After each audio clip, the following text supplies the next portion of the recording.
Hello, আসসালামু আলাইকুম। Science ফুয়েলে তোমাদের সবাইকে স্বাগতম। তো আজকে আমরা দেখব কার্বোক্যাটায়নের আমাদের সক্রিয়তা আর স্থায়িত্বের ক্রম। তো তোমরা সবাই জানো যে কার্বোক্যাটায়নের আমাদের স্থায়িত্বের ক্রম কি? 3 degrees greater than 2 degrees greater than 1 degree আর CH3। কার্বোক্যাটায়নের সক্রিয়তার ক্রম কি? CH3 1 ডিগ্রি, 2 ডিগ্রি, 3 ডিগ্রি থেকে সবচেয়ে বেশি, তারপর 1 ডিগ্রি, তারপর 2 ডিগ্রি, তারপর। এখন এই জিনিসটা কেন হইতেছে? এটা আমরা সবাই মুখস্থ করি, বাট আজকে আমরা বুঝবো যে এই জিনিসটা কেন হইতেছে। আমাদের দুইটা টার্ম মনে রাখা লাগবে। একটা টার্ম হচ্ছে ইন্ডাকটিভ ইফেক্ট, ইন্ডাকটিভ ইফেক্ট, বা যেটাকে বলি হচ্ছে আমরা বাংলাতে যেটাকে বলি হচ্ছে আমরা আবেশীয় প্রভাব। বাংলাকে যেটা বলি হচ্ছে আবেশীয় প্রভাব। এখন এই ইন্ডাকটিভ ইফেক্টটা কি বা আবেশীয় প্রভাবটা কি?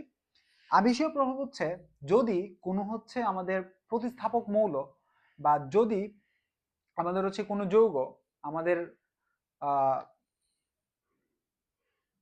ইন্ডাকটিভ ইফেক্ট হচ্ছে যদি দুই ধরনের আমাদের ইন্ডাকটিভ ইফেক্ট দিতে পারে, একটা হচ্ছে পজিটিভ আর একটা হচ্ছে নেগেটিভ। যদি কোনো হচ্ছে আমাদের কম্পাউন্ড কোনো বলয় থেকে ইলেকট্রনকে নিজের দিকে নিয়ে নেয় বা টেনে নেয়, সেটাকে বলি হচ্ছে আমরা নেগেটিভ ইন্ডাকটিভ ইফেক্ট। আর যদি কোনো যৌগ বা যদি কোনো গ্রুপ আমাদের হচ্ছে কোনো একটা বলয়ে ইলেকট্রন ডেন্সিটিটা ওই বলয়ের দিকে দিয়ে দেয়, তাহলে সেটাকে বলবো হচ্ছে আমরা পজিটিভ ইন্ডাকটিভ ইফেক্ট। তার ইন্ডাকটিভ ইফেক্ট হচ্ছে আমাদের দুই প্রকার, বা আবেশীয় প্রভাব হচ্ছে দুই প্রকার, একটা হচ্ছে নেগেটিভ, একটা হচ্ছে পজিটিভ। তো এখন পজিটিভ ইন্ডাকটিভ ইফেক্টে কি বললাম? কোনো একটা যৌগ যদি তার নিজের ইলেকট্রনগুলা ডোনেট করে, হ্যাঁ, ডোনেট করে, তাহলে সেটাকে বলবো হচ্ছে আমরা পজিটিভ ইন্ডাকটিভ ইফেক্ট। এখন পজিটিভ ইন্ডাকটিভ ইফেক্টের সাথে আমাদের এই কার্বোক্যাটায়নের সম্পর্কটা কি? এখন একটা জিনিস আমরা একটু বোঝার চেষ্টা করি, সেটা হচ্ছে আমাদের 3 ডিগ্রি কার্বোক্যাটায়নের ক্ষেত্রে জিনিসটা কি হয়, ফর 3 ডিগ্রি কার্বোক্যাটায়নে জিনিসটা হচ্ছে কি কি হয়। তাহলে 3 ডিগ্রি কার্বোক্যাটায়নে দেখো আমাদের এখানে হচ্ছে থাকে, আচ্ছা এখানে লিখি 3 ডিগ্রি কার্বোক্যাটন। তো দেখো এখানে একটা সি প্লাস থাকে, আর এখানে তিনটাতে থাকে তিনটা অ্যালকাইল গ্রুপ, তিনটা অ্যালকাইল গ্রুপ। এখন এই প্রতিটা অ্যালকাইল গ্রুপ কি করে ভাইয়া? প্রতিটা অ্যালকাইল গ্রুপ হচ্ছে আমাদের পজিটিভ ইন্ডাকটিভ ইফেক্ট দেখায়, ও পজিটিভ ইন্ডাকটিভ ইফেক্ট দেখায়, ও পজিটিভ ইন্ডাকটিভ ইফেক্ট দেখায়, ও পজিটিভ ইন্ডাকটিভ ইফেক্ট দেখায়, plus I plus I plus I. এখন হয় কি, ও হচ্ছে ইলেকট্রন ডেনসিটি গুলা এই কার্বন প্লাসের দিকে দিতেছে, ও কার্বন প্লাসের দিকে দিতেছে, এই অ্যালকাইল গ্রুপটাও কার্বন প্লাসের দিকে দিতেছে।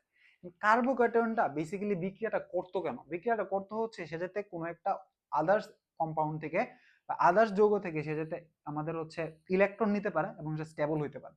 কিন্তু এখন দেখো তার সাথে যে অ্যালকাইল গ্রুপগুলো যুক্ত আছে তারাই তো হচ্ছে ইলেকট্রন ওরে দিয়ে দিতেছে, দিয়ে কি স্টেবল বানাই ফেলতেছে।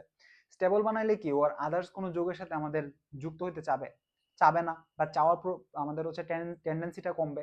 তাহলে এই যে টেন্ডেন্সিটা কমতেছে, তাহলে এটা হচ্ছে আমাদের বেশি স্টেবল, তাই না? যেমন 2 ডিগ্রি কার্বোক্যাটায়নে আমাদের অ্যালকাইল হ্যালাইড আছে দুইটা, অ্যালকাইল হ্যালাইড আছে দুইটা, আর এখানে হচ্ছে অ্যালকাইল হ্যালাইডটা আমাদের কি হয় না বলতো, থাকে না। 2 ডিগ্রি কার্বোক্যাটায়ন হচ্ছে এখানে অ্যালকাইল হ্যালাইডটা থাকে না, অ্যালকাইল হ্যালাইড থাকে দুইটা 2 ডিগ্রিতে। তাহলে এই অ্যালকাইল হ্যালাইড গ্রুপটা আমাদের এই ইন্ডাকটিভ ইফেক্টটা বাদ যাইতেছে, এই জন্য হচ্ছে আমাদের স্থায়িত্বটা 2 ডিগ্রি কম। তারপরে সবচেয়ে কম হচ্ছে 1 ডিগ্রি, কারণ 1 ডিগ্রিতে অ্যালকাইল হ্যালাইড আছে একটা। তারপরে আমাদের যে নেক্সট বা সেকেন্ড যে আমাদের রিজনটা স্থায়িত্বে, সেটাকে বলি হচ্ছে আমরা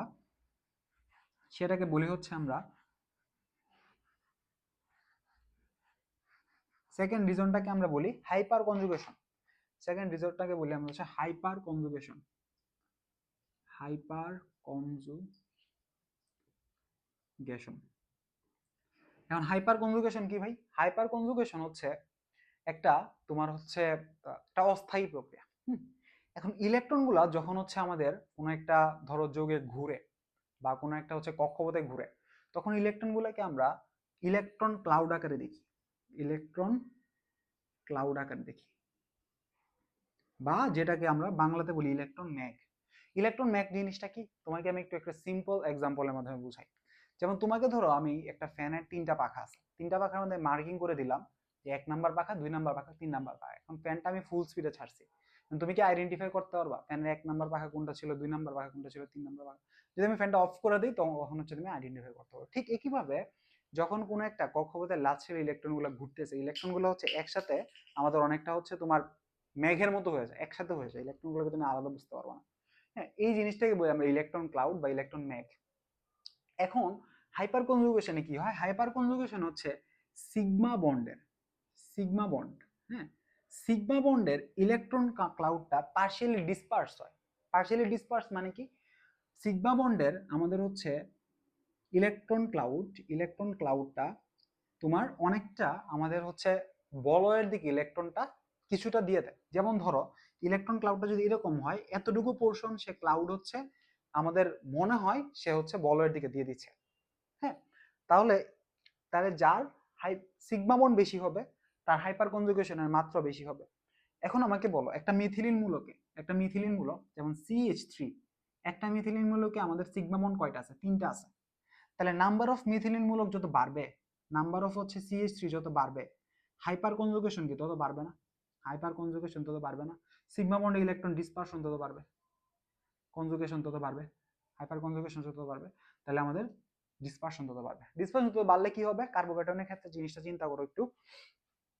তাহলে কার্বোক্যাটনের ক্ষেত্রে আমাদের হাইপার কনজুগেশন যদি বাড়ে তাহলে 3 ডিগ্রি কার্বোক্যাটনের ক্ষেত্রে আমরা একটু চিন্তা করি। 3 ডিগ্রি কার্বোক্যাটনের আমরা যদি একটু আঁকি, CH3 আর এটা হচ্ছে প্লাস। হ্যাঁ, এখন এটাতে আমাদের কি 3টা অ্যালকাইল গ্রুপ আছে, তাহলে প্রতিটা অ্যালকাইল গ্রুপে একটা করে 3টা করে সিগমা বন্ড, তাহলে 3টা অ্যালকাইল গ্রুপে 9টা সিগমা বন্ড, তাহলে ওর হাইপার কনজুগেশনের মাত্রা বেশি। তাহলে হাইপার কনজুগেশনের মাত্রা বেশি মানে কি? সে হচ্ছে কার্বনকে বেশি পরিমাণে ইলেকট্রন দিতেছে আমাদের হচ্ছে রাদার দেন 2 ডিগ্রি আর 1 ডিগ্রি আর CH3। তার মানে কি? তার মানে সে CH প্লাস আমাদের যে আয়নটা আছে সেই আয়নটা অলরেডি আমাদের হচ্ছে স্টেবিলাইজ হয়ে যেতেছে ওর নিজের আমাদের হচ্ছে এই মিথিলিন না, অ্যালকাইল গ্রুপগুলো দ্বারা। এই অ্যালকাইল গ্রুপগুলো দ্বারা হচ্ছে যেহেতু বেশি আমাদের হচ্ছে তোমার ও স্টেবল হয়ে যেতেছে, এই জন্য তার স্টেবিলিটির অর্ডার সবচেয়ে বেশি। তারপর হচ্ছে 2 ডিগ্রি, তারপর হচ্ছে 1 ডিগ্রি, তারপর হচ্ছে CH3। এটা হচ্ছে আমাদের বেসিক্যালি স্থায়িত্বের ক্রম অফ কার্বোক্যাটন। বুঝতে পারছি? এখন স্থায়িত্বের ক্রমের সাথে আমাদের সক্রিয়তার ক্রমটা হচ্ছে ঠিক উল্টা। যে বেশি স্থায়ী সে হচ্ছে সবচেয়ে কম সক্রিয়, যে বেশি কম স্থায়ী সে হচ্ছে বেশি সক্রিয়। এই যে এটা হচ্ছে রিজন, এর হচ্ছে রিজন। এখন আমি যদি জাস্ট এই জিনিসটার জায়গায় আমি কার্বো অ্যানয়ন দিয়ে দিই তাহলে আমাদের জিনিসটা হচ্ছে ঠিক তার উল্টা হয়ে যাবে। বা এটাকে বলি আমরা বেসিক্যালি কার্বন আয়ন, হ্যাঁ, নেগেটিভলি চার্জড আর কি। তাহলে কার্বন আয়নের স্থায়িত্ব ক্রমটা কি হবে? স্থায়িত্ব সবচেয়ে বেশি স্থায়ী হবে CH3, তারপর হবে হচ্ছে আমাদের 1 ডিগ্রি, তারপর হবে হচ্ছে 2 ডিগ্রি।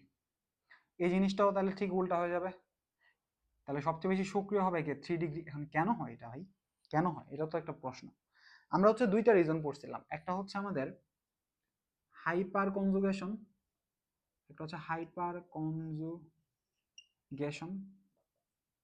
আর একটা হচ্ছে ইন্ডাকটিভ